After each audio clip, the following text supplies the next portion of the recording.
د حضرت عبدالله ابن مسعود د جګړه ییزو ګډو زده کړو قوماندانۍ څخه 133 تنه مجاهدین فارغ شول.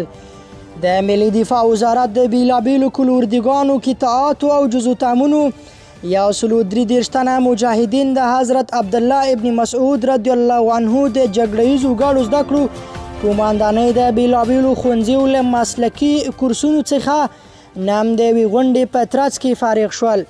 په دغو فارغانو کې 66 تنه د جګړه ییزو تامیناتو ښوونځي کې، 26 تنه د جګړه ییز ملاتړ ښوونځي کې، 24 تنه د جګړه ییزو قوتونو ښوونځي کې او 19 تنه د ځانګړو وړتیاو ښوونځي کې 8 اونۍ مسلکي زده کړې ترلاسه کړې.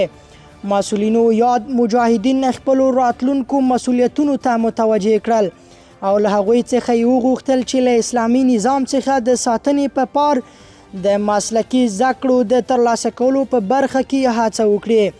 همداراز نویو فارغانو د اسلامي نظام د تحکیم او پیاوړتیا لپاره هر ډول سرښندنو ته چمتووالی وښود.